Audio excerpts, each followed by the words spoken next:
اللهم صل على سيدنا محمد وعلى آل سيدنا محمد كما صليت على إبراهيم وعلى آل إبراهيم في العالمين إنك حميد مجيد. قال الله تبارك وتعالى في كلامه المجيد: أعوذ بالله من الشيطان الرجيم بسم الله الرحمن الرحيم.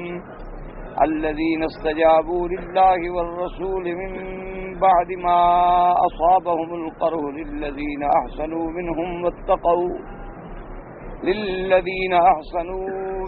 واتقوا أجر عظيم. الذين قال لهم الناس إن الناس قد جمعوا لكم فاخشوهم فزادهم إيمانا وقالوا حسبنا الله ونعم الوكيل. فانقلبوا بنعمة من الله وفضل لم يمسسهم سوء واتبعوا رضوان الله والله ذو فضل عظيم. إنما ذلكم الشيطان يخوف أولياءه فلا تخافوهم وخافون إن كنتم مؤمنين. قال المؤلف والمفسر رحمه الله تعالى: أدام النفع بعلومه وعلومكم في الدارين آمين. إلى أن قال: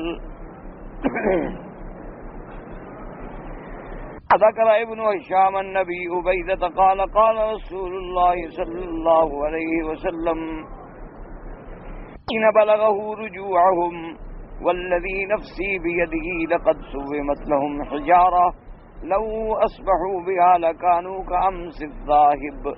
وقال الحسن البصري رحمه الله تعالى في قوله: الذين استجابوا لله والرسول من بعد ما أصابهم القرح أن أبا سفيان وأصابوا من المسلمين ما أصابوا ورجعوا. فقال رسول الله صلى الله عليه وسلم: إن أبا سفيان قد رجع وقذف الله في قلبه الرعب فمن ينتظر في طلبه. فقام النبي صلى الله عليه وسلم وابو بكر وعمر وعثمان وعلي وناس من اصحاب رسول الله صلى الله عليه وآله وسلم فتبعوهم. فبلغ ابو سفيان النبي صلى الله عليه وسلم يطلبه فلقي عيرا من التجار فقال: ردوا محمدا صلى الله عليه وسلم ولكم من الجعل كذا وكذا وأخبروهم أني قد جمعت جموعا وأني راجع إليهم. فجاء التجار فأخبروا رسول الله صلى الله عليه وسلم بذلك فقال النبي صلى الله عليه وسلم: حسبنا الله ونعم الوكيل. اب مفسر رحمۃ اللہ علیہ قرآن مقدس کی اس آیت مبارک پر ذکر فرما رہے ہیں کہ الذین استجابوا للہ والرسول من بعد ما اصابهم القرح. اس روایت مبارک میں آتا ہے جو ہم پچھلے اس میں پڑھ رہے تھے کہ فسنا ذالک ابا سفیان ومن معه ومر به ركب من عبد القيس فقال اين تريدون قالوا نريد المدينة المنورة. ابو سفیان نے جب ارادہ کیا دوبارہ حملہ کرنے کا تو اللہ تبارک و تعالی نے اسباب قدرت سے پیدا فرمائے کہ اس شخص نے یعنی معبد نے اس کو ڈرایا اور یہ شعر پڑھے. ان شعروں کے سننے کے بعد ابو سفیان نے اس کی تعریف کی اور اس کے بعد چلا. ابھی چلے تو راستے میں انہیں عبد القیس کا ایک قافلہ ملا. تو ابو سفیان نے پوچھا کہ بنی عبد القیس کے اس رکب سے، اس جماعت سے، اس قافلے سے کہ تم کہاں جا رہے ہو؟ تو انہوں نے کہا کہ نرید المدینہ تھا، ہم مدینہ منورہ جا رہے ہیں. کالا ولیما قالوا نرید المیرہ، ہم اس لیے جا رہے ہیں کہ ہم اپنے گھر کے ضروریات جو ہیں وہاں جا کے خریدیں. میرا کہتے ہیں اسباب جو آدمی کی ضروریات گھر میں استعمال ہوتی ہیں. فقال فهل انتم مبلغون عني محمدا صلى الله عليه وسلم رسالة ارسلكم بها اليه واحملكم هذه غدا زبيبا بأكاز اذ وافيتمونا قالوا نعم قال فإذا وافيتموه أخبروه أنا قد أجمعنا المسير إليه وإلى أصحابه لنستأصل بقيتهم فمر الركب برسول الله صلی اللہ علیہ وسلم وهو بحمراء الأسد۔ ابو سفیان نے اس قافلے سے یہ کہا کہ بھئی میں اگر تمہیں پیغام دوں تو میرا پیغام مدینہ منورہ میں حضور تک پہنچا دو گے؟ انہوں نے کہا ہم پہنچا دیں گے۔ اس نے کہا سنو، اگر تم نے میرا پیغام پہنچا دیا تو پھر جب سوکھ اکاز کا موقع ہوگا تم آؤ گے تو میں ایک اونٹ جو ہے نا تمہیں دراخت کا اونٹ کا وزن جو ہے تمہیں دوں گا ہدیہ، کہ میرا یہ پیغام جو ہے تم پہنچا دو۔ انہوں نے کہا کہ ٹھیک ہے، پیغام کیا ہے؟ انہوں نے کہا حضور صلی اللہ علیہ وسلم کو یہ خبر دے دو کہ ہم نے بالکل سفر تیار کر لیا ہے دوبارہ مدینے پہ حملہ کرنے کے لیے، اور ہم نے اپنی پوری قوت مزید جمع کر لی ہے تاکہ ہم حملہ کر کے جتنے مسلمان باقی رہ گئے ہیں ان کو ہمیشہ کے لیے ہم ختم کر دیں۔ یہ پیغام جو ہے ان کو دے دو۔ فمر الرکب برسول اللہ صلی اللہ علیہ وسلم وهو بحمراء الاسد، حضور صلی اللہ علیہ وسلم حمراء اسد کے مقام پہ پہنچ چکے تھے، اور یہ قافلہ جو گزرا تو انہوں نے آ کر حضور کو یہ خبر دی جو ابو سفیان نے کہا تھا کہ ہم دوبارہ حملہ کریں گے اور آپ آ رہے ہیں اور آپ کے تمام مسلمانوں کو مٹا دیں گے۔ جب حضور کی یہ خبر پہنچی تو جتنے آدمی وہاں حضور کی خدمت میں موجود تھے سب کی زبان پہ آیا حسبنا اللہ و نعم الوکیل، اللہ ہمارا کافی ہے اور وہی ہمارا بہترین کارساز ہے۔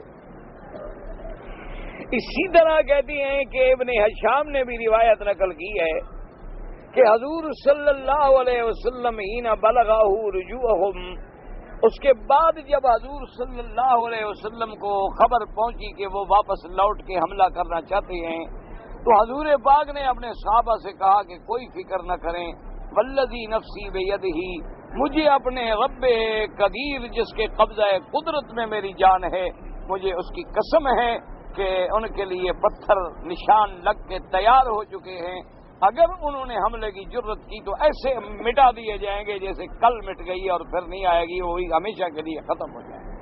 اگر وہ حملہ کرنا چاہتے ہیں تو ان کو آنے دیں، کوئی ایسی فکر کرنے کی بات نہیں۔ اس کے بعد جناب فرماتی ہیں مفسر رحمت اللہ علیہ کہ حضرت حسن بصری رحمت اللہ علیہ نے اس آیت مبارک کی تفسیر میں یہ لکھا ہے کہ ابا سفیان نے اور اس کے دوستوں نے اصابو من المسلمین ما اصابو، جو مسلمانوں کو تکلیف پہنچائی اس کے بعد واپس ہوئے۔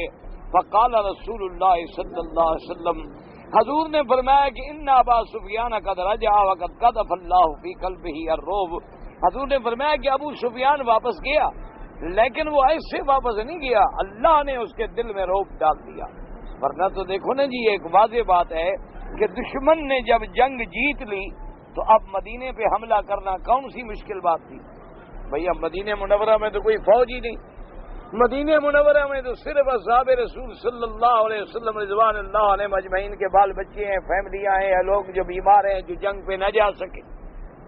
اور پھر منافقین جو ہیں، عبداللہ ابن ابی ابن سلول کی جماعت جو ہے وہ بھی منافق کھل کے دشمن بن گئے، بالکل مدینہ منورہ کے ساتھ بیٹھے ہوئے ہیں۔ اور پھر مدینہ منورہ میں بنو قریظہ، بنو نذیر، یہود کی پوری قوت جو ہے موجود ہے۔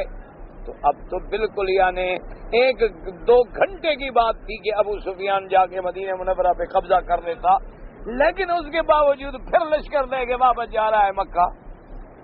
تو اس کی کیا وجہ تھی کہ اللہ تبارک و تعالیٰ نے ان کے دلوں میں رعب ڈال دیا اور اللہ نے مدینہ منورہ کی حفاظت کی۔ وہ وقتی طور پر جو مسلمانوں کو شکست آئی وہ اللہ کی طرف سے ایک ابتلا تھا، ایک آزمائش تھی اور ایک امتحان تھا۔ حضور پاک نے فرمایا کہ اللہ نے اس کے دل میں رعب ڈال دیا ہے اور واپس پہنچ گئے ہیں۔ فَمَن يَنْتَدِبُ فِي طَلَبِهِ، کون اس کے تلاش میں میرے ساتھ تیار ہے؟ حضور تیار ہوئے، حضرت ابو بکر، حضرت عمر، حضرت عثمان، حضرت علی، حضور کے صحابہ تیار ہوئے اور اس کے پیچھے چلے۔ اب جناب ابو سفیان کو بھی اطلاع پہنچ گئی کہ حضور لشکر لے کے آ رہے ہیں، تو ایک قافلہ ملا تاجروں کا۔ تو ابو سفیان نے ان سے بات کی کہ بھی اگر تم کوئی ایسی بات بناؤ کہ اللہ کے نبی جو میرے مقابلے پہ آ رہے ہیں وہ واپس مدینے چلے جائیں تو میں تمہیں اتنا انعام دوں گا، کوئی ایسا قصہ بنا کے انہیں ڈراؤ تاکہ واپس چلے جائیں، حملہ نہ کریں۔ اور اس کے بعد ان کو یہ بھی بتلاؤ کہ تمہارے مقابلے پہ ان کے پاس بہت بڑا لشکر ہے، بہت بڑی تیاری ہے۔ اور وہ تاجر آئے، ابو سفیان کے کہنے کے مطابق حضور کو خبر دی، لیکن حضور نے فرمایا حسبنا اللہ ونعم الوکیل، مجھے اللہ کی ذات جو ہے وہ کافی۔ فانزل اللہ تعالی هذه الآية وهكذا قال اكرم وقتادہ وغير واحد ان هذا السياق نظر في شان غزوة امراء الاسد وقيل نظر في بدر الموعد والصحيح الاول وقوله تبارك وتعالى الذين قال لهم الناس ان الناس قد جمعوا لكم فاخشوهم فزادهم ایمانا۔ اب مفسر رحمۃ اللہ علیہ فرماتی ہیں کہ دو قول ہیں، بعض فرماتی ہیں کہ یہ آیت جو ہے حمراء الاسد کے غزوے کے بارے میں نازل ہوئی، اور بعض علماء نے لکھا ہے کہ بدر کے بارے میں نازل ہوئی، یعنی اگلے سال کا وعدہ کیا گیا تھا بدر کا۔ ابو سفیان نے کہا کہ اگلے سال پھر ہم حملہ کریں گے، حضور بدر میں آ گئے لیکن ابو سفیان نہ آیا۔ الذين وعدهم الناس بالجموع يخفوا بكثرة الأعداء وما يقدروا لذلك بل توکلوا علی اللہ واستعانوا به۔ جب مسلمانوں کو ڈرایا گیا، جب مسلمانوں کو خوف دلایا گیا کہ تمہارا دشمن بہت بڑی قوت لے کے حملہ آور ہونے والا ہے، ان کو کوئی ڈر نہ آیا بلکہ ان کا ایمان اور زیادہ ہو گیا۔ انہوں نے اپنے اللہ پہ توکل کیا، ظاہراً بھی باطناً بھی، اور ان کی زبانوں پہ کیا تھا حسبنا اللہ ونعم الوکیل۔ وقال البخاری رحمہ اللہ تعالی حدثنا احمد بن یونس قال قال حدثنا ابو بکر نبی سین نبی الضحى ان ابن عباس رضی اللہ تعالی عنہما حسبنا اللہ ونعم الوکیل قال ابراہیم علیہ السلام حين القي في النار وقال محمد صلی اللہ علیہ وسلم حين قال لهم الناس ان الناس قد جمعوا لكم فاخشوهم فزادهم ایمانا وقالوا حسبنا اللہ ونعم الوکیل۔ اس حدیث میں روایت مبارک امام بخاری رحمۃ اللہ علیہ روایت فرماتی ہیں، حضرت ابن عباس رضی اللہ تعالیٰ عنہ فرماتی ہیں کہ جب سیدنا ابراہیم علیہ السلام کو آگ میں ڈالا گیا تو آپ نے بھی یہی کلمہ مبارک فرمایا تھا حسبنا اللہ ونعم الوکیل۔ اور میرے آقا سرکار مدینہ حضرت محمد مصطفیٰ صلی اللہ علیہ وسلم اور ان کے صحابہ کو جب دشمنوں سے ڈرایا گیا تو ان کی زبان مبارک میں بھی آیا حسبنا اللہ ونعم الوکیل۔ اس لیے یاد رکھیں کہ جتنے قرآن میں اللہ کے کلمات ہیں اور وظیفے ہیں اور جتنی ادعیائے معصورہ ہیں میرے پاک نبی محمد مصطفیٰ سے صلی اللہ علیہ وعلا آلہ و اصحابہ وسلم تسلیما کثیرا کثیرا سے، اس سے بڑی برکت کسی چیز میں نہیں ہے، ہمیشہ یاد رکھیں۔ لیکن ہماری بدقسمتی ہے کہ آج اگر ہمیں کوئی جاہل مطلق جاہل قسم کا کوئی پیر ٹکر جائے، کوئی سادھو ٹکر جائے، کوئی جوگی ٹکر جائے، کوئی مکار ٹکر جائے، کوئی جنگلوں میں پھرتا ہوا عیار مل جائے اور وہ ہمیں چاہے کتنے غلط کوئی وظیفہ بتا رہے، اس کو تو آدمی بڑے شوق سے کرتا ہے، لیکن جو قرآن میں ہے، جو حدیث رسول پاک میں ہے، اس سے مسلمان غافل ہیں اور اس کے قریب بھی نہیں آتے۔ یعنی آپ اندازہ لگا لیں کتنے نمازی ہیں، مثلا آپ ٹھنڈے دل سے سوچیں ہر نماز کے بعد حضور پاک نے کیا وظیفہ بتلایا ہے؟ سبحان اللہ 33 بار، الحمدللہ 33 بار، اللہ اکبر 34 بار، لا الہ الا اللہ وحدہ لا شریک لہ لہ الملک ولہ الحمد یحیی و یمیت وہو علی کل شیء قدیر۔ اچھا، اسی طرح حدیثوں میں موجود ہے کہ ہر نماز کے بعد جو شخص آیت الکرسی پڑھے اس کو جنت میں جانے سے کوئی چیز نہیں روک سکتی مگر موت، کیونکہ موت کے بغیر تو جا نہیں سکتا نا، یعنی بس مرنے کی دیر ہے اور وہ جنت میں اللہ اس کو نعمت جنت کی شروع کر دیں گے۔ اسی طرح حضور صلی اللہ علیہ وسلم صبح اور شام جو ہے معوذتین، آیت الکرسی، اور فاتحہ، یہ ساری صورتیں پڑھ کے اپنے ہاتھوں پہ دم کر کے سر سے لے کر بدن پہ پھیر دیتے تھے. یعنی یہ وظائف ہیں جو میرے پاک نبی نے کیے ہیں. ایمان سے اللہ کے کعبے میں بیٹھے ہو، باوضو بیٹھے ہو، آپ کو کسی پیر نے اگر وظیفہ بتایا نا کہ نماز کے بعد پڑھنا ہے، وہ پہلے پڑھیں گے، نبی کا بتلایا ہوا بعد میں پڑھیں. آپ بالکل ٹھنڈے دل سے اپنے دل سے خود پوچھ لیں کہ آپ کیا کرتے ہیں.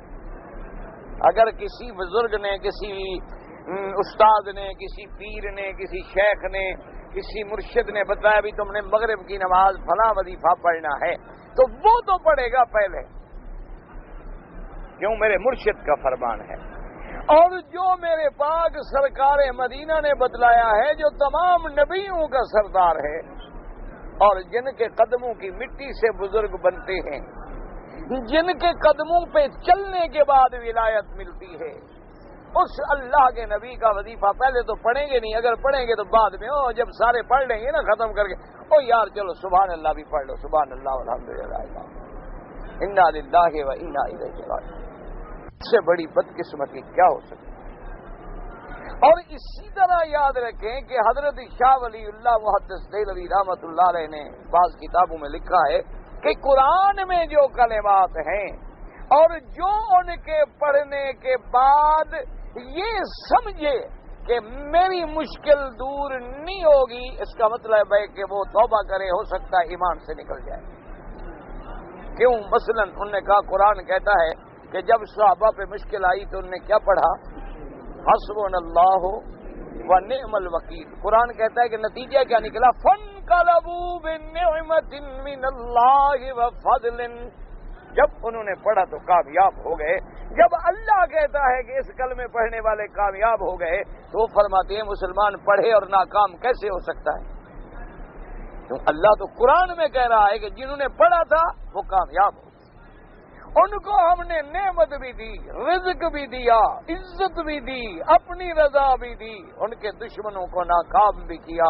تو اگر تم پڑھو تو کامیابی نہ ہو، اس کی وجہ یہ ہے کہ پھر ہمارا قرآن پہ ایمان نہیں، یا ہم پڑھ رہے ہیں اور ایقان کامل نہیں. اس لیے ہمیشہ یاد رکھیں، کوئی دنیا کی مشکل آ جائے، مصیبتیں آ جائیں، یعنی مصیبتوں کے بادل چھا جائیں، صرف اسی کلمے کو پڑھو، ایسے ہٹ جائیں گے جیسے نظر بھی نہیں آئیں گے کہ کوئی مشکل تھی تمہارے اوپر، کوئی مصیبت تھی. لیکن شرط یہ ہے کہ اللہ کے قرآن پہ یقین ہو کہ میرا اللہ یہ وہ کلمہ ہے تیرے نبی ابراہیم نے پڑھا تو تو نے آگ کو ٹھنڈا کر دیا. اندازہ کریں کہ وہ آگ جس کا کام جلانا ہے، ابراہیم علیہ السلام کو ڈالا تو کیا کہا؟ حسبنا اللہ و نعم الوکیل. فوراً اللہ نے حکم کر دیا، آگ ٹھنڈی ہو گئی. کتابوں میں موجود ہے کہ نمرود اپنے تخت پہ بیٹھا ہوا تھا، محل کے اوپر بیٹھا ہوا تھا، یہ دیکھنے کے لیے کہ ابراہیم آگ میں ڈالے گئے ابھی اور ریزہ ریزہ ہو جائیں گے. اللہ نے حکم دیا اپنے فرشتوں کو کہ ذرا آگ کا پردہ ہٹا دو، میرے دشمن کو دکھلا دو کہ میرا خلیل کیسے بیٹھا ہے. تو آگ کا پردہ جب ہٹایا گیا، اس نے دیکھا کہ ابراہیم علیہ السلام تو ماشاءاللہ آگ میں بیٹھے ہوئے ہیں، مزے سے لباس پہنے ہوئے انگور کھا رہے ہیں. تو بے ساختہ اس کی زبان سے نکلا کہ نعم الرب رب ابراہیم، کہ اصل رب تو وہ ہے جو ابراہیم کا رب ہے. اندازہ فرمائیں. اور حضور کے صحابہ پر جب دشمن آئے تو انہوں نے کیا پڑھا؟ حسبنا اللہ و نعم الوکیل. اس لیے مسلمانوں، خدا کے لیے جاہل لوگوں کے وظیفے اور جاہل لوگوں کے بتلائے ہوئے بعض ایسی چیزیں ہوتی ہیں جو شریعت کے بھی خلاف ہیں، بعض ایسی چیزیں ہوتی ہیں اللہ معاف کرے کہ آدمی ایمان سے نکل جاتا ہے، کافر ہو جاتا ہے. بعض ایسے تعویذات بنے ہوئے ہیں کہ جس میں یا جبرائیل اور یا میکائیل اور یا اسرافیل اور یا عزائیل اور یا فلان اور یا فلان اور یا فلان، یعنی غیر اللہ سے مدد مانگی گئی ہے، جو شرک اکبر ہے. اس لیے ہمیشہ ایسی چیزوں سے بچا کریں. اچھا، اور بعض ایسے ہوتے ہیں محمل کے جن کا پتہ ہی کوئی نہیں چلتا. اچھا، ابھی آپ کے اگلے دن میں اخبار میں پڑھ رہا تھا، ایک اور کوئی پیر نکلا ہے، اس سے جب پوچھا گیا ابھی تمہارا مرشد کون ہے تو وہ کہتا ہے شیطان. اندازہ کریں وہ پیر پھر کیسے ہوگا جس کا خلیفہ ہے انا للہ و انا الیہ راجعون۔ نہ نماز ہے، نہ روزہ ہے، نہ حج ہے، نہ زکوٰۃ ہے، نہ چہرہ سنت محمد مصطفیٰ کے مطابق ہے۔ روزہ محمد مصطفیٰ کی باقاعدہ ماڈل بنا کے درمیان میں کرسی رکھ کے پیر صاحب بیٹھتے ہیں۔ حضور کے روزے میں یعنی یہ نکل آیا۔ انا للہ و انا الیہ راجعون۔ دعا کریں بس اللہ اس کو بھی ہدایت دے، کوئی دشمن تو نہیں، اللہ اس کو توبہ کی توفیق دے، اللہ تبارک و تعالیٰ اس کو صراط مستقیم پہ لے آئے۔ اللہ کیونکہ ایک آدمی، یاد رکھو، گمراہ کرنا بڑا آسان ہے۔ گھر کو آپ نے آگ لگانی ہو تو ایک دیا سلائی پھینک دو، آگ لگ جائے گی، محلوں کے محل جل جائیں گے۔ لیکن ایک کمرہ بنانا جو ہے اس کے لیے بھی سال لگ جائیں گے۔ کسی کو توحید کا سبق پڑھانا، ہدایت پہ لانا بڑا مشکل ہے۔ گمراہ کرنے میں تو منٹ ہی نہیں لگتا، گمراہ کرنے میں کتنی دیر لگتی ہے؟ آدمی کو راستے سے بھٹکنے میں کتنی دیر لگتی ہے؟ سیدھے راستے پہ چلنے میں ذرا محنت پڑتی ہے۔ تو اس لیے یہ وہ کلمہ پاک ہے جو سیدنا ابراہیم الخلیل نے کہا ہے، جو سیدنا محمد الرسول اللہ نے فرمایا ہے۔ تو تم بھی کوئی مشکل ہے، مقدمے ہیں، مصیبت ہے، پریشانی، بس اسی کو لگ جاؤ، حسبنا اللہ و نعم الوکیل، حسبنا اللہ و نعم الوکیل۔ اور باقی لوگ بزرگوں نے طریقے بھی لکھے، آپ طریقوں کے لفظ پڑھتے رہیں، حسبنا اللہ و نعم الوکیل، اور اپنے اللہ پر یقین ہو کہ وہی میرا کارساز ہے، وہی کافی ہے، اسی پہ مجھے بھروسہ ہے۔ حضور نے کتنا پیارا وظیفہ فرمایا کہ جب گھر سے نکلو تو فرمایا 3 دفعہ پڑھ لو، بسم اللہ ما شاء اللہ اعتصمت باللہ وتوکلت علی اللہ ولا حول ولا قوت الا باللہ، اور ایک روایت میں ہے الا باللہ العلی العظیم۔ اور جب یہ آدمی پڑھ لیتا ہے تو آواز آتی ہے، بندے اب تم میری حفاظت میں ہو، شیطان تمہارا کچھ نہیں کر سکتا۔ اب 3 منٹ پڑھنے میں، 3 دفعہ پڑھنے میں کتنی دیر لگے گی؟ اللہ کے نبی نے تو ہمیں ہر جگہ سے لایا کہ دور سے آ رہے ہو، کوئی شہر نظر ہے، رب ادخلنی مدخل صدق واخرجنی مخرج صدق واجعل لی من لدنک سلطانا نصیرا۔ فرمایا یہ آیت پڑھو اور جب شہر میں آؤ تو اللہم انی اسألک خیر المولج و خیر المخرج، یا اللہ میں تم سے اس بستی میں داخل ہونے کے لیے خیر مانگتا ہوں کہ خیر سے داخل ہوں، خیر سے نکلوں۔ اور فرمایا گھر لوٹ کے آؤ تو پڑھو آئبون تائبون عابدون لربنا حامدون۔ ہر قدم پہ میرے پاک نبی نے سونے کے وقت فرمایا کیا پڑھو؟ فرمایا اب اسمک بذات جنبی اللہم اغفر لی ذنبی، میرا اللہ میں تیرے نام پہ اپنا چہرہ ڈال رہا ہوں، مہربانی کر کے میرے گناہ معاف کر دے۔ اللہم بک احیا و بک اموت و الیک النشور، اللہ تو نے ہی زندگی دینی ہے، تو نے ہی موت دینی ہے، تیری طرف ہی ہم نے اٹھ کے واپس آنا ہے۔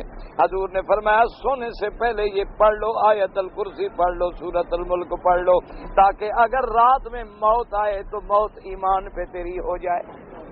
اللہ تبارک و حضور نے تو اتنا بھی سکھلا دیا کہ حمام میں داخل ہوں تو کیا پڑھیں؟ فرمایا اللہم انی اعوذ بک من الخبث والخبائث، حمام سے باہر نکلو تو کیا پڑھو؟ الحمدللہ الذی عافانی عن الاذی غفرانک۔ حضور پاک نے ہر قدم پہ ہمیں دعا سکھلائی۔ فرمایا کھانا کھاؤ تو کیا پڑھو؟ بسم اللہ الرحمن الرحیم، اور کھا لو تو کیا پڑھو؟ الحمدللہ الذی اطعمنا وسقانا وجعلنا من المسلمین۔ فرمایا کپڑا پہنو تو کیا پڑھو؟ الحمدللہ الذی البستنی، میرا اللہ تیرا شکر ہے کہ تو نے میرا ننگ کو چھپا کے مجھے کپڑا دیا ہے۔ میرا اللہ یہ ساری تیری نعمتیں ہیں، یہ یاد کر لو، لیکن دعا کر اللہ ہمیں حضور کا غلام بنائے۔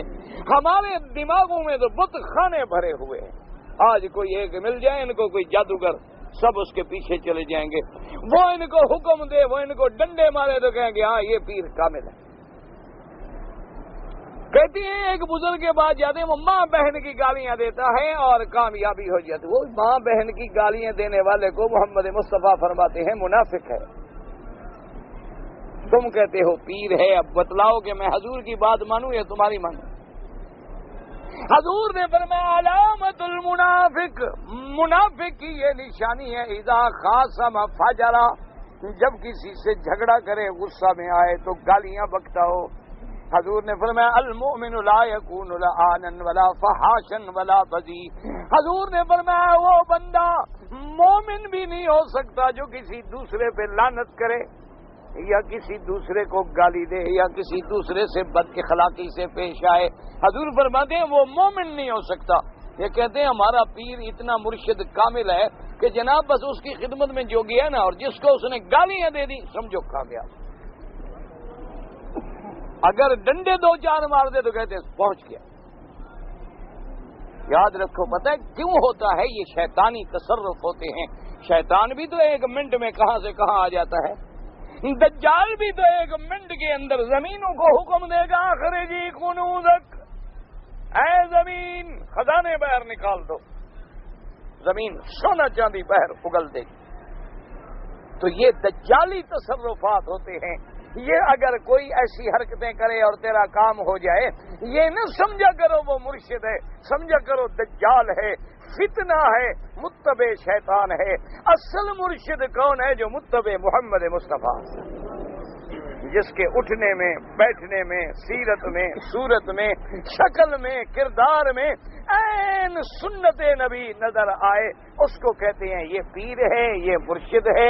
اللہ ایسے اولیاء اللہ کی صحبت تجھے بھی نصیب کرے اور ہمیں بھی نصیب کرے اللہ تبارک و تعالی ہمیں، کیونکہ جس کا محبت کا دعوے دار ہے، جس کی مسند پہ بیٹھا ہے، اگر اس کی اتباع نہیں تو وہ غدار ہے۔ دیکھیں نا، ایک آدمی اپنے باپ کے طریقے کو چھوڑ دے تو کہتے ہیں نا باپ کا مخالف ہے۔ دیکھو جی اس کا باپ کیسا شریف آدمی تھا۔ ایک آدمی اگر باپ کے طریقے پہ نہ چلے وہ باپ کا غدار ہے، جو میرے محمد کے طریقے پہ نہ چلے وہ محمد مدنی کا غدار ہے صلی اللہ علیہ وسلم۔ ایسے لوگ کبھی مرشد نہیں ہوتے، یاد رکھنا۔ انگاروں پہ چلتے آئیں، پانی کے دریا کے اوپر چل لیں، ہواؤں میں اڑ لیں، دجال ہو سکتے ہیں، ولی نہیں ہو سکتے۔ ولی اللہ کی نشانی کیا ہے؟ اتباع اور غلامی حضرت محمد مصطفیٰ صلی اللہ علیہ وسلم۔ یعنی آپ ساری زندگی رہیں اور کوئی کرام، ایک آدمی گیا ایک بزرگ کی خدمت میں، کچھ دن رہا، اجازت چاہیے، فرمایا بھائی کیسے آئے تھے، کیوں جا رہے ہو؟ اس نے کہا حضور آپ کا نام سنا تھا، آیا تھا کہ میں جا کے بیعت کروں گا، پر اب دل نہیں مان رہا تو واپس جا رہا ہوں۔ فرمایا بھائی کیا ہو گیا، کیا ایسی بات ہو گئی؟ اس نے کہا حضرت آج 15 دن ہو گئے آپ کے پاس رہتے ہوئے، میں نے تو کوئی بزرگی نہیں دیکھی، میں نے تو کوئی کرامت نہیں دیکھی۔ لوگ تو کہتے ہیں کہ پیروں کے پاس جاؤ تو وہ پہلے بتا دیتے ہیں کہ بھی تم کیوں آئے ہو اور کیا مانگنا چاہتے ہو، ان کو سب اندر باہر کا پتہ ہوتا ہے۔ پیر پہنچے ہوتے ہیں نا، تمہارے اندر کا بھی ان کو پتہ ہوتا ہے۔ انا للہ و انا الیہ راجعون۔ تو آپ سے تو میں نے کوئی بزرگی شزرگی دیکھی نہیں، کوئی کرامت دیکھی نہیں کچھ۔ فرمایا بھائی بزرگی تو ہم میں کہاں سے آئے گی، فقیر کا کوئی عمل خلاف سنت بھی دیکھا ہے؟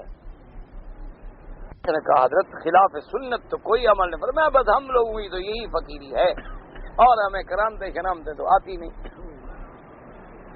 کرامات اگر چاہے تو اللہ کسی ولی کے ہاتھ پہ ظاہر کر دے، ولی کے اپنے ہاتھ میں تو نہیں ہوتی کہ جب چاہے کرامت دکھا دے۔ اللہ چاہے تو نبی کے ہاتھ پہ معجزہ ظاہر کر دے، نبی کے اپنے ہاتھ میں معجزہ نہیں ہوتا۔ جنگ بدر میں فرشتے اترے ہیں، کافر تڑپ رہے ہیں، وہی فرشتے احد میں موجود ہیں اور میرے مدنی کا خون بہ رہا ہے اور چادر پہ خون روک رہے ہیں۔ اللہ کا نظام ہے، اللہ نے یہاں فرشتوں کو حکم دے دیا، وہاں حکم نہیں دیا۔ اور جب مسلمان جنگ احد میں شکست کھا گئے، اب پھر اللہ کا جلال جوش میں آ گیا، پھر کافروں کے دل میں روب ڈال دیا اور ناکام ہو کے مکے بھاگ آئے۔ تو اللہ تبارک و تعالیٰ کی ہر چیز میں حکمتیں ہیں، یعنی نبی موجود ہے، کبھی فتح ہو رہی ہے، کبھی شکست ہو رہی ہے، کبھی کامیابی ہو رہی ہے، کبھی ناکامی ہو رہی ہے، کبھی تکلیف آ رہی ہے، کبھی خوشی آ رہی ہے، کبھی دکھ آ رہے ہیں، کبھی سکھ آ رہے ہیں، اور کبھی اللہ چاہتے ہیں تو اللہ کے نبی کے معجزے دکھلا دیتے ہیں کہ ایک پیالہ پانی کا ہے، حضور نے ہاتھ رکھ دیا اور سینکڑوں صحابہ نے پی لیا، اور کبھی چاہیں تو نبی کی اولاد بغیر پانی کے پیاسے شہید ہو جائیں اور ایک قطرہ بھی نہ ملے۔ یہ اللہ کا نظام ہے، اس میں کو بزرگوں کے اپنے ہاتھ میں ہے۔ تیرے پیر کرامت دکھا دیتے ہیں، حضرت حسین نے تو کچھ بھی نہیں دکھایا۔ عقل کی بات کرو۔ ہمارے لوگوں کے تو ایسے عقیدے برباد ہو گئے، کہتے ہیں بم جو گرتے تھے نیچے سے پیر پکڑ لیتے تھے، قبر سے نکل۔ خدا کا خوف کرو، 71 میں نہیں نکلے، ناراض ہو گئے۔ کوئی عقل کرو، خدا کا خوف کرو، اللہ سے ڈرو۔ یعنی حضرت حسین کے لیے تو کسی نے نہیں پکڑا تیر۔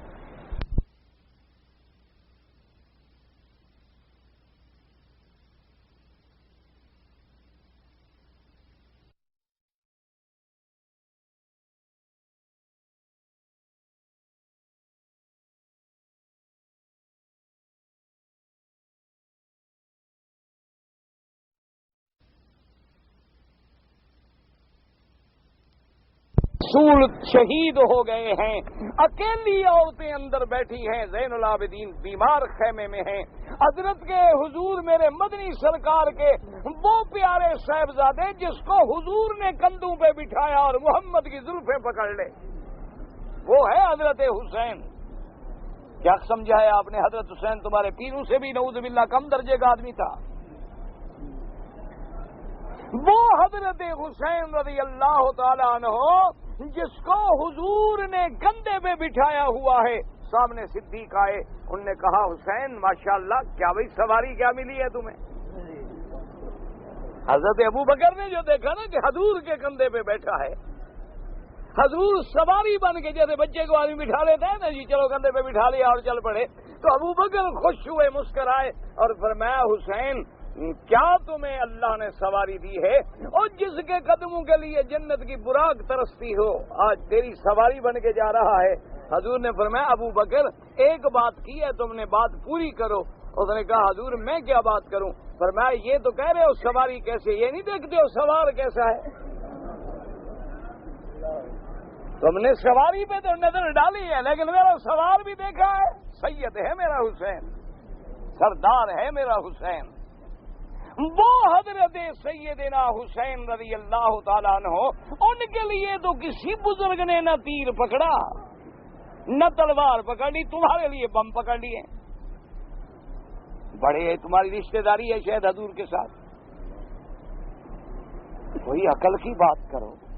وجہ کیا تھی کہ آمنہ کا لال ابھی میرا حضرت حسین پیدا بھی نہیں ہوئے کہ بی بی آئی حضور کی خدمت میں۔ حضرت انس ابن مالک رحمۃ اللہ، حضرت انس کی والدہ حضور کے خادم ہیں نا حضرت انس، ان کی والدہ ام سلیم آئی اور رو رہی ہے۔ حضور نے فرمایا کیا؟ حضور میں نے خواب دیکھا ہے پر بڑا خطرناک خواب۔ حضور نے فرمایا بیان کرو کیا ہے؟ جو کچھ ہے اللہ کی مرضی ہے وہ ہوگا۔ فرمایا حضور میں نے دیکھا ہے کہ بی بی فاطمۃ الزہرا کا بدن کا ٹکڑا کاٹ کے مجھے دیا گیا ہے۔ حضور خوش ہوئے، آپ نے فرمایا تو بڑا اچھا خواب ہے اللہ کی بندی۔ انہوں نے کہا حضور بی بی فاطمہ کو کاٹ دیا، اس کا ٹکڑا کاٹ دیا مجھے دے دی۔ انہوں نے کہا اللہ بی بی فاطمہ کو بچہ دے گا، تیری گود میں آئے گا، تو پالے گی اسے۔ بچہ بھی تو جگر کا ٹکڑا ہوتا ہے نا۔ تو یہ حضرت حسین پیدا ہوئے حضور نے، اور ایک دن اسی طرح حضرت حضور نیند سے اٹھے۔ بی بی کہتی ہے میں نے دیکھا کہ حضور پریشان ہیں۔ میں نے پوچھا حضور کیوں پریشان ہیں؟ فرمایا اللہ نے مجھے وہ جگہ دکھائی ہے جہاں میرے اس بچے کو شہید کیا جائے۔ تو اللہ نے تو پہلے بتلا دیا تھا آپ کون ہیں اور ہم کون ہیں۔ سب اللہ کی تقدیر کے فیصلے ہیں۔ اپنے عقیدے ٹھیک کرو اگر جنت میں جانا ہے، اپنے عقیدے درست کر لو، اپنے عقیدہ توحید کی سیت کر لو، شرک سے بچ جاؤ، بدعات سے بچ جاؤ، ان مکار عیار دجالین سے بچ جاؤ جو سحر کے ذریعے، جادو کے ذریعے، ہپناٹزم کے ذریعے، علم عادات کے ذریعے، علم جفر رمل نجوم جیسے حرام علوم کے ذریعے لوگوں کو پھانس لیتے ہیں اور گمراہ کرتے ہیں۔ ولی کی نشانی کیا ہے؟ یاد رکھو وہ متبع ہوگا محمد مصطفیٰ، وہ اللہ کا ولی ہے جس کے قدم قدم میں سیرت جھلکتی ہو رسول اللہ صلی اللہ علیہ وعلا آلہ واصحابہ وسلم تسلیما کثیرا۔ اور جو تمہیں انسان ہے پریشان ہے تو پھر علاج کیا ہے؟ اللہ کا قرآن کہ حسبنا اللہ ونعم الوکیل۔ یہ فرماتے ہیں کہ حضور نے بھی یہی فرمایا، وقد رواہ النسائی عن محمد بن اسماعیل بن ابراہیم وہارون بن عبداللہ کلاہما عن یحییٰ بن ابی بکر عن ابی بکر وہو ابن عیاش به والعجب ان الحاکم ابا عبداللہ رواہ من حدیث احمد بن یونس به ثم قال صحیح الاسناد على شرط الشیخین ولم یخرجا ثم رواہ البخاری عن ابی غسان مالک بن اسماعیل عن اسرائیل عن نبی حسین عن نبی الضحى عن ابن عباس رضی اللہ تعالی عنہما قال كان آخر قول ابراہیم علیہ السلام حين القی فی النار حسبنا اللہ ونعم الوکیل۔ سب سے آخری کلمہ سیدنا ابراہیم نے جب آگ میں ڈالے گئے تو کیا فرمایا؟ حسبنا اللہ ونعم الوکیل۔ وقال عبد الرزاق قال ابن عيينة واخبرني زكريا عن الشعبي ان عبد الله بن عمرو قال هي كلمة ابراهيم عليه السلام حين القي في النار رواه ابن جرير۔ وقال ابو بكر المردوي حدثنا محمد بن معمر قال حدثنا ابراهيم بن موسى الثوري قال حدثنا عبد الرحيم بن محمد بن زياد السكري قال انبانا ابو بكر بن عياش بن مالك الطويل عن انس بن مالك رضي الله تعالى عنه عن النبي صلى الله عليه وسلم انه قيل له يوم احد ان الناس قد جمعوا لكم فاخشوهم فانزل الله تعالى هذه الايه وروى ايضا بسنده عن محمد بن عبد الله رافع النبي عن جدي ابي رافع ان النبي صلى الله عليه وسلم وجه عليا في نفر معه في طلب ابي سفيان فلقيهم اعرابي من خزاعه فقال ان القوم قد جمعوا لكم فقالوا حسبنا الله ونعم الوکیل فنزلت فيهم هذه الآية۔ اب مفسر رحمۃ اللہ علیہ یہ اس سند کے ساتھ روایت نقل فرماتے ہیں کہ نبی جدی ابی رافع سے روایت ہے کہ حضور پاک صلی اللہ علیہ وسلم سرکار مدینہ نے حضرت علی کو حکم دیا رضی اللہ تعالیٰ عنہ کہ تم جاؤ ابو سفیان کے پیچھے۔ اصل یاد رکھیں کہ یہ ساری روایات درست ہیں، کسی میں آتا ہے نا کہ حضور پاک چلے ہیں، کسی میں ابو بکر عمر عثمان علی چلے ہیں، کسی میں حضور نے حضرت علی کو بھیجا ہے۔ اصل بات یہ ہے کہ خود نبی پاک تشریف لے آئے، صحابہ بھی تشریف لے آئے، اب حالات کے مطابق کسی کو حکم دیا جاتا ہے کہ تم آگے چلو، تم پتہ کرو، تم تلاش کرو، تم معلومات کرو، تو اس لیے روایات جو ہیں وہ مختلف ہوتی ہیں، ورنہ اصل بات یہی ہے کہ حضور صلی اللہ علیہ وسلم سرکار مدینہ اور آپ کے صحابہ رضوان اللہ علیہم اجمعین ابی سفیان کی طلب میں دوبارہ روانہ ہوئے، اور صرف وہ لوگ روانہ ہوئے جو عہد میں شریک تھے۔ اللہ پاک نے کافروں کے دل میں رعب ڈال دیا، اور جب مسلمانوں کو خبر ملتی کہ تمہارا دشمن بڑا تیار ہے، تم ڈرو، لیکن ان کی زبان پہ ایک بات ہوتی تھی کہ اللہ ہمیں کافی ہے، اللہ ہمارا مددگار ہے، اللہ پر ہمارا توکل ہے، اللہ ہمارا کار ساز ہے۔ تو مسلمان کا یہ نعرہ ہونا چاہیے، دکھ ہے، تکلیف ہے، مصیبت ہے، کسی حال میں بھی ہے تو کون کافی ہے؟ حسبنا اللہ ونعم الوکیل۔ اللہ کی ذات جو ہے وہ کافی ہے، اللہ کی ذات جو ہے اسی کا سہارا ہے، اللہ کی ذات جو ہے اسی پہ توکل ہے، اللہ کی ذات جو ہے نعم المولا ونعم النصیر، وہ سب سے بہتر حفاظت فرمانے والے اور سب سے بہتر مدد فرمانے والے، ان سے زیادہ کون مدد کر سکتا ہے؟ اس لیے حکم ہے کہ جب کوئی کام کرو 3 باتیں یاد رکھ لو میرے آقا سرکار مدینہ محمد مصطفیٰ کی۔ یہ 3 باتیں اللہ کے کعبے میں آج پلے باندھ لو نا تو سارا شرک انشاءاللہ مٹ جائے گا، ساری بدعتیں ختم۔ حضور نے فرمایا اذا سألت فاسأل من اللہ، جب مانگو تو کس سے مانگو؟ ایمان سے مانگو۔ حضور فرما رہے ہیں کہ جب مانگو کس سے مانگو؟ سیڑھیاں لگا کے یا براہ راست؟ ہاں جی نہیں، ویسے دیکھو نا، کیا پتا تمہارا ترجمہ الگ ہو کہ جی مانگتے تو ہم اللہ میاں سے ہیں نا، ان کو تو ہم ویسے ساتھ لے جاتے ہیں نا، جیسے بادشاہ کے پاس پھر مثالیں دیتے ہیں مولوی کے بادشاہ کے پاس جی وزیر نہ لے جاؤ تو بادشاہ بھی نہیں سنتا، کمشنر کے پاس جب تک سیکٹری نہ لے جاؤ تو کمشنر نہیں سنتا، افسر کے پاس جب تک اس کے کلرک کو نہ لے جاؤ تو افسر نہیں سنتا. یہ وہابیوں کا تو دماغ خراب ہے کہ جب تک کوئی راستہ نہیں ہوگا، واسطہ نہیں ہوگا تو کام کیسے ہوگا. اللہ فرماتے ہیں بندے پہلے تو نے مجھے دنیا کے بادشاہوں کے ساتھ مثال دی، اسی وقت کافر ہو گیا. کیوں؟ اس کی صفت کیا ہے؟ لیسا کمثلہ شیء، اس کی مثل. تو جب تم نے میری مثالیں دی بندوں کے ساتھ، تو نے خالق کو بندہ بنا کے کفر کیا، تیرا ایمان تو اسی وقت ختم ہو گیا. مانگنے کا نمبر تو بعد میں آئے گا نا. اور دوسری بات ہے فرمایا کہ بندے نہیں سنتے، لیکن میں تو تمہیں بلاتا ہوں کہ آؤ، میں تو تمہیں حکم دیتا ہوں کہ ادعونی استجب لکم. میرے بندے مجھے پکارو، میں تمہاری پکار سننے کے لیے تیار بیٹھا ہوں. اور فرمایا تمہارے بندے تو دوستوں کی بھی نہیں سنتے، میں تو ابو جہل کی بھی سن لیتا ہوں، میں تو تیرے دشمنوں کی بھی سن لیتا ہوں، کافروں کی بھی سن لیتا ہوں. کیوں؟ میرے بندے جو کیڑے مکوڑے حشرات الارض کی بھی سنتا ہوں. اس لیے حضور نے یاد رکھو کہ اذا سألت فاسأل من اللہ، جب سوال کرو کس سے کرو؟ یاد رکھ لو، بس آج دل سے پکی توبہ کر لو. چھوٹی چیز مانگو، بچہ، اولاد، نفع، نقصان، کچھ مانگو تو کس سے مانگو؟ جس سے میرے محمد مصطفیٰ نے مانگا ہے. ایمان سے کہیں حضور نے جب طواف کیا رکن یمانی پہ پہنچے تو کیا کہا؟ ربنا. کس سے مانگا؟ کہ اپنے دادا ابراہیم سے مانگا، یا حضرت آدم سے مانگا، حضرت نوح سے مانگا، یا کہا اللہ میاں تجھے تیرے 1,24,000 پیغمبر کے ذریعے مانگتا ہوں. ربنا سیدھی بات، آتنا فی الدنیا حسنۃ وفی الآخرۃ حسنۃ فقنا عذاب النار. اب پہلا سوال حضور نے جو سمجھایا ہمیں کہ مانگو تو کس سے مانگو؟ اور فرمایا وَإِذَا اسْتَعَنْتَ فَاسْتَعِنْ بِاللَّهِ. اور کبھی مدد پکڑو تو کس کی پکڑو؟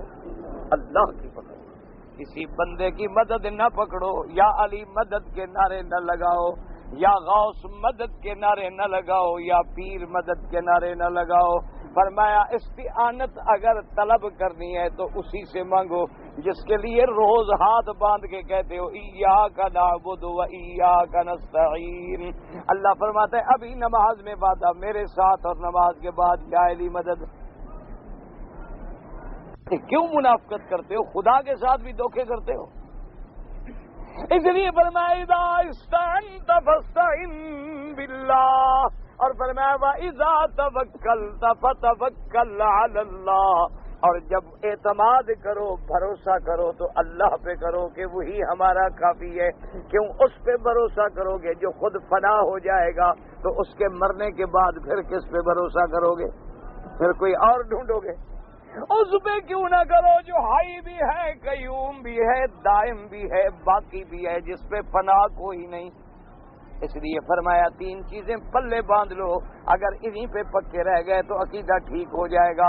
اس لیے حضور نے دیکھے فرمایا کہ جب ابراہیم پہ مصیبت آئی، جب ان کو آگ میں ڈالا گیا تو کیا کہا؟ حسبنا اللہ ونعم الوکیل. اور جب میرے مدنی سرکار پہ صحابہ پہ مصیبت آئی تو انہوں نے بھی کیا کہا؟ حسبنا اللہ ونعم الوکیل. اللہ آپ کو بھی مجھے بھی صحیح عقیدے پہ قائم رہنے کی توفیق دے. اصول یہ ہوتا ہے کہ عمرہ یا طواف اس کے لیے کیا جاتا ہے جیسے والدین ہیں یا کسی نے وصیت کی ہے. اگر کوئی وصیت نہیں ہے تو پھر اپنے لیے عمرہ کریں، اپنے لیے طواف کریں، اس کے لیے دعا کریں کہ اللہ اس کو ثواب دے. اللہ ثواب دے دیں گے، لیکن کریں آپ اپنے لیے.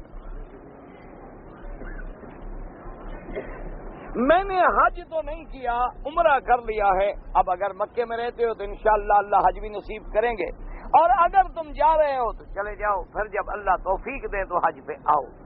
اصول یہ ہوتا ہے جیسے لوگوں کے دماغ میں ہوتا ہے نا عمرہ کر لیا تو حج فرض ہو گیا. اصل میں عمرہ چاہے تم نہ بھی کرو، اگر آنے جانے کا خرچہ ہے تو حج فرض ہے.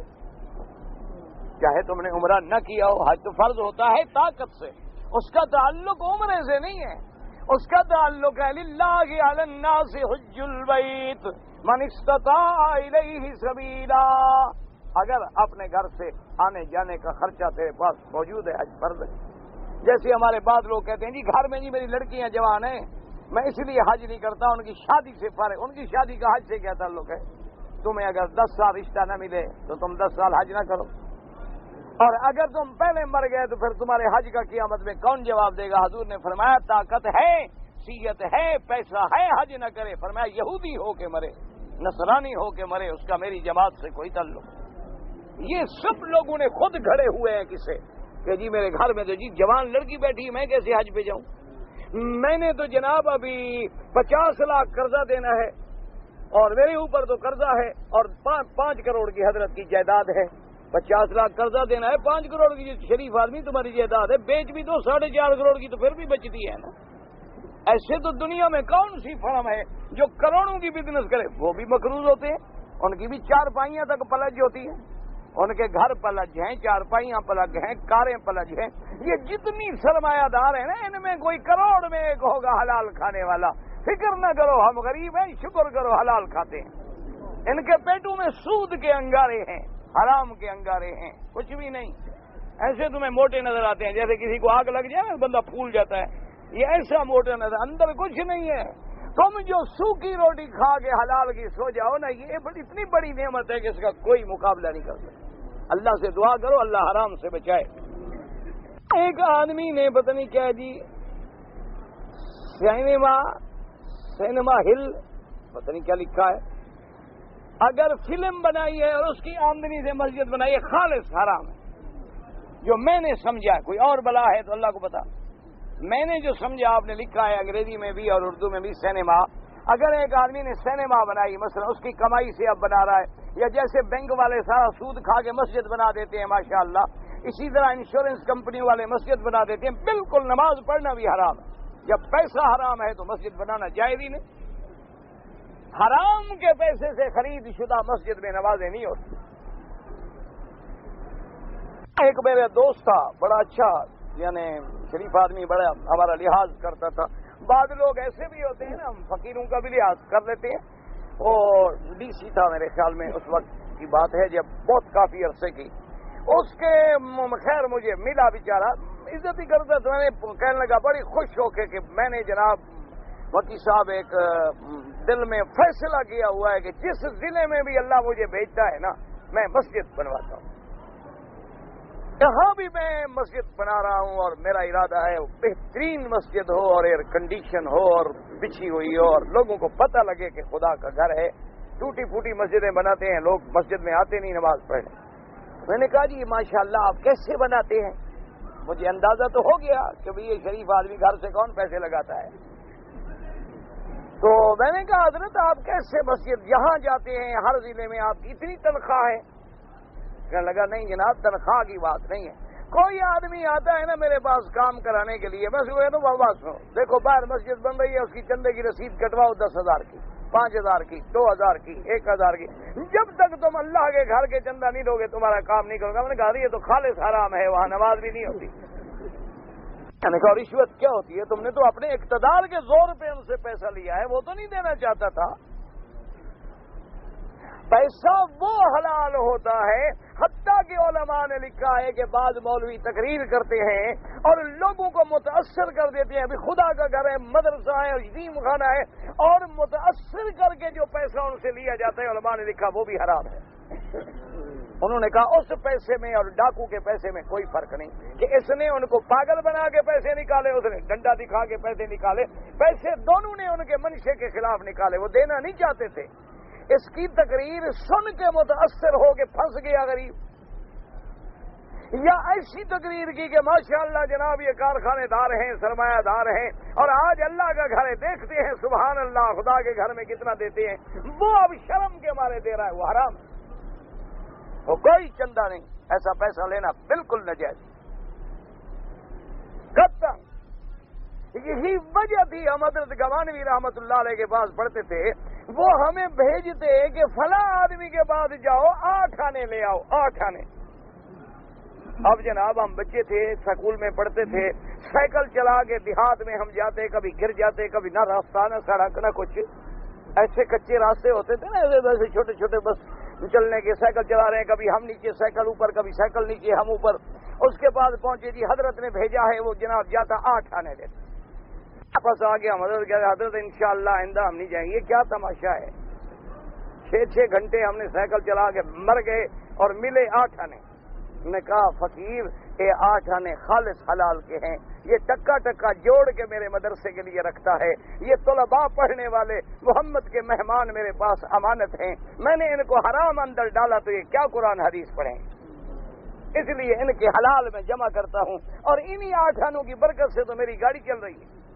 تم تو پاگل ہو، بے وقوف ہو، تمہیں کیا پتا ہے اس 8 آنے کی کیا قدر ہے، یہ حلال کا ہے، اور دینے والے کا مجھے پتا ہے کہ وہ ایک ایک پیسہ جوڑ کے رکھتا ہے مجھے دینے کے لیے، ایک ایک پیسہ رکھتا ہے، اور پتہ نہیں سال میں غریب مجھے 8 آنے دے سکتا ہے، لیکن اس کے اس 8 آنے میں برکت ہے جو تمہارے 8 لاکھ حرام میں برکت نہیں۔ اس لیے دعا کریں اللہ ہمارے ہاتھ سینما بنا کے مسجدیں بناؤ تو پھر سبحان اللہ۔ اصل میں لوگ آج کل یہ کرتے ہیں نا جی، جیسے ووٹوں کا زمانہ ہوتا ہے نا، کہتے ہیں وہ آیا بھی کیا حال ہے جی، نہ جناب ہم آپ کے ساتھ ہیں، یہ جو کمال ہے جناب قرآن پہ ہاتھ رکھوا لیں ہم آپ کے ساتھ ہیں۔ یہ بھی یہ کرتے ہیں کہ اللہ بھی راضی رہے، شیطان بھی راضی رہے، ادھر سینما بھی ہو مسجد بھی ہو، ماشاء سبحان۔ کوئی پوچھے تو کہتے دیکھو جناب ہم نے خدا کا گھر بھی بنایا، آپ نہ دیکھیں فلم، آپ مسجد میں نماز پڑھیں، ہم نے آپ کو روکا ہے؟ عجیب۔ انا للہ و انا الیہ راجعون۔ کہتے ہیں جی شادی کے لیے لڑکی کو دیکھنا جائز ہے تو کیا لڑکے کو بھی دیکھنا جائز ہے، اور کیا مولوی کو دیکھنا جائز ہے؟ اب بے وقوف آدمی، وہی لڑکی لڑکا ہی ایک دوسرے کو دیکھیں گے نا، یہی تو جائز ہے، اور کیا جائز ہے؟ کوئی عقل کرو، یہ تھوڑا ہے کہ نکاح اس نے کرنا ہے دیکھنے کے لیے اور جائے، خیرات تمہاری ہے ختم میں پڑھوں، کوئی عقل سیکھو۔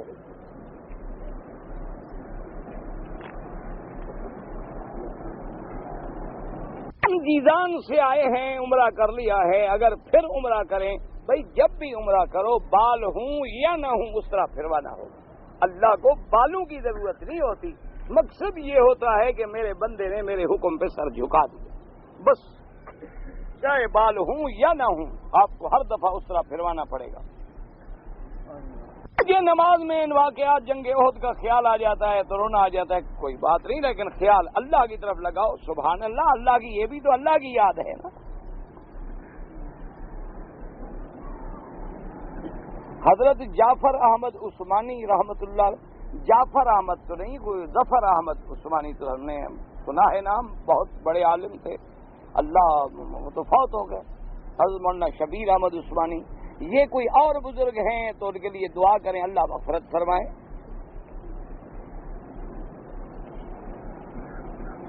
میرا تعلق جو ہے وہ تاجر برادری سے ہے، مجھے اکثر خطوط آتے ہیں ان پہ 786 لکھا ہوتا ہے، یہ غلط ہے، یہ عدد نکالا ہوا ہے بسم اللہ کا، یہ سنت رسول کے خلاف ہے۔ خط میں لازم انہ من سلیمان و انہ بسم اللہ الرحمن الرحیم، حضور نے جب بھی خط لکھا بسم اللہ الرحمن الرحیم من محمد الرسول اللہ رب العالمین الی فلان الی فلان الی فلان، یہ جو 786 کوئی 92 لکھتا ہے، کوئی 786 لکھتا ہے، کوئی حق لکھتا ہے، کوئی الحق لکھتا ہے، یہ سب بدعت ہے۔ اس پڑھنے کے لیے ہم جلدی سنت پڑھتے ہیں، جلدی سنت کا کیا معنی ہے؟ رکوع سجود نہیں کرتے ہو یا اس کے بغیر پڑھ کے آ جاتے ہو، یا رکوع سجود بھی کرتے ہو؟ اگر کرتے ہو پھر تو ٹھیک ہے، اگر اتنی جلدی پڑھتے ہو کہ ارکان بھی ادا نہ ہوں تو پھر سبق پڑھنے کا کیا فائدہ؟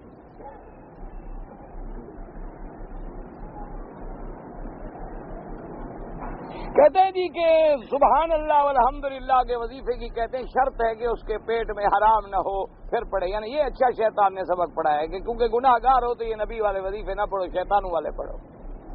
اللہ کے بندے، کون ایسا پاک ہو سکتا ہے؟ ہر آدمی گناہ گار ہے، کلنا خطاؤن وخیر الخطائین التوابون، حضور نے فرمایا ہر بندہ گناہ گار ہے، لیکن اچھے گناہ گار وہ ہوتے ہیں جو توبہ کرتے ہیں اور اللہ کی طرف لوٹ آتے ہیں۔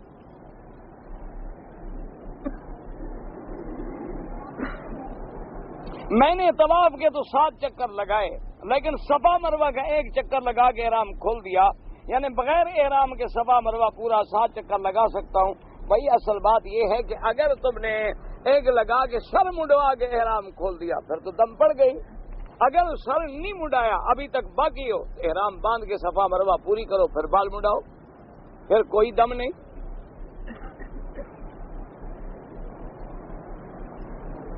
اگر کعبے کے اندر داخلہ مل جائے تو نیت کیا کریں؟ وہی نماز 2 رکعت نفل. باہر کوئی اور نماز ہے, اندر کوئی اور نماز ہے. کعبے کو دیکھے یا سجدے کی جگہ, تواضع اسی میں ہے کہ سجدے کی جگہ نظر رکھے. لیکن امام شافعی رحمۃ اللہ علیہ فرماتے ہیں کعبہ سامنے ہو تو پھر کعبے پہ نظر رکھے. اس دین میں اپنا گھر سے جائز ہوگا, اس دین سے پتہ نہیں کیا ہے, بی بی سے صحبت کرنا جائز ہوگا. مجھے تو سمجھ نہیں آیا بھائی کیا لکھا. اگر کوئی آدمی رات کو اپنی بیوی سے 2-3 بار صحبت کرے تو ہر دفعہ غسل کرے, بالکل افضل یہی ہے. نہ کر سکے تو وضو کر لے. نافی کا بال پتہ نہیں کیا ہے. بہرحال زیر ناف بال جو ہیں ہفتے میں 1 دفعہ صاف کرنا بہتر ہے اور زیادہ سے زیادہ 40 دن نہ گزریں. گل تاج بیگم نام رکھنا یہ کوئی اسلامی نام تھوڑا ہے, یہ تو پھولوں شلوں کے نام ہے نا. شادی سے پہلے لڑکی کو کس طرح دیکھنا جائز ہے؟ کسی طرح کہ ان کے والدین کو کہہ دو وہ ایسی جگہ بیٹھ جائے لڑکا کہ لڑکی گزر جائے بس. بی بی شوہر کو طلاق دے, آج کل ہوگا ہی ایسے انشاءاللہ. ویسے شریعت میں تو شوہر بیوی کو طلاق دیتا ہے, لیکن جس دور میں تم گزر رہے ہو ایسا ہی ہوگا. اللہ یاد رکھو بیوی بھی دے سکتی ہے. اگر بیوی تنگ آ جائے یا اس کی موافقت نہ ہو تو خلو کر سکتی ہے. وہ خلو بھی تو طلاق ہے نا. ارے ماں کے ماموں کا لڑکی, مجھے یہ رشتے سمجھ نہیں آتے. یہ دارالفتاء سے پوچھا کرو کون کون سے دن میں بیوی سے ملنا جائز ہے. تمہاری بیوی ہے روز ملو, ہر دن میں ملو. کون کون سے دن کیا کوئی یہ پھر کوک شاستر پڑھو کوئی دن نکالو. مولوی مکی کو تو نہیں آتے, پنڈت کوکا کو آتے تھے. اس میں ہنسنے کی کیا بات ہے؟ علم ہے کتابوں کے کتاب النکاح ہے, کتاب اسرار النکاح ہے, کئی کتابیں علم عربی میں بھی ہیں. یہ تو نہیں ہوتا کہ ہے, لیکن بہرحال تمہاری بیوی ہے حلال ہے. ہمارے گاؤں میں شادی ہونے کے 3 دن کے بعد ملتا ہے. کوئی ایسی بات نہیں, شریعت منع نہیں کرتی. پہلے دن ملو, دوسرے دن ملو, تیسرے دن ملو, کوئی پابندی نہیں شریعت. یہ حالات ہوتے ہیں. بعض دیہاتوں میں عورتوں میں شرم ہے, حیا ہے, وہ بیچاری 2-2, 3-3, 4-4 دن تو خاوند سے بات بھی نہیں کر سکتی. اور بعض ایسی ہیں ماشاءاللہ کہ شادی سے پہلے 1 آدھا بچہ لے کے پھر نکاح کرتی ہیں. تو یہ تو اب ماحول کی بات ہے نا, حالات کی بات ہے. شریعت میں کوئی پابندی نہیں. جنازہ کی نماز میں کتنی تکبیریں ہیں؟ 4 تکبیریں. قبرستان میں قرآن پڑھیں, خود اگر دعا مانگیں مغفرت کی, ورنہ قرآن لے جا کے پڑھنا یا حافظ بٹھانا یہ بدعات ہیں. اگر کہوں کہ میں قرآن شریف پہ ہاتھ رکھ کے کہتا ہوں میں نے چوری نہیں کیا, یہ بھی جائز ہے, کوئی معنی نہیں. میں نے فجر کی نماز 1 رکعت ملا, دوسری رکعت پڑھ کے تشہد نہیں پڑھا اور کھڑا ہو گیا, پھر بات چیت کیا, پھر بیٹھ گیا, پھر بات چیت کیا, پھر بیٹھ گیا. نماز تو تم نے پورا ہی نہیں کیا نا, پھر دوبارہ نماز پوری کرو.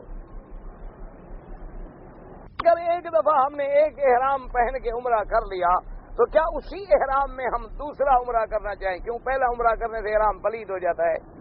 اچھا کام کیا تم نے بھائی, عبادت کرنے گئے تھے کپڑے خراب ہو گئے, اس میں چاہے 100 عمرہ کرو جب تک وہ پلید نہ ہو, خراب نہ ہو. میری خالہ ہے, عمر 60 سال ہے, وہ بغیر محرم کے حج پہ آ سکتی ہے؟ نہیں آنا چاہیے, کیونکہ اصل میں فرق ہے. جیسے آپ دیکھو نا, بعض 60 سال کے مرد مضبوط ہیں, 20 سال کے لڑکے بیچارے چلنے کے قابل بھی نہیں. تو بعض 60 سال کی عورتیں مضبوط بھی ہوتی ہیں, ان میں بھی خواہش گناہ ہو سکتی. تو اس لیے بغیر محرم کے نہ نکلیں قطعاً. جب بھی حج پہ آئے محرم, اور محرم کا کیا معنی؟ جس سے نکاح حرام ہو. کیا معنی؟ بیٹا ہے, بھائی ہے, باپ ہے, ایسا رشتہ جس سے نکاح نہ ہو سکے. واللہ تعالی اعلم وعلمہ اتم. اللہم صلی علی سیدنا محمد وعلی سیدنا محمد وبارک وسلم.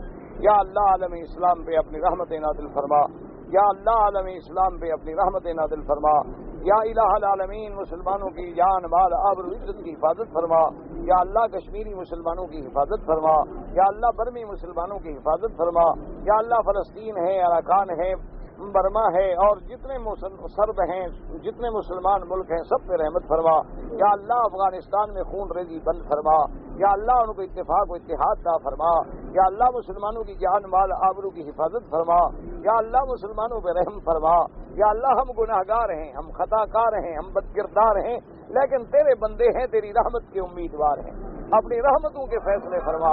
ربنا آتنا فی الدنیا حسنۃ وفی الآخرۃ عذاب النار۔ اللہ اکبر اللہ اکبر، اللہ یسترنا امور اولادنا وامور المسلمین۔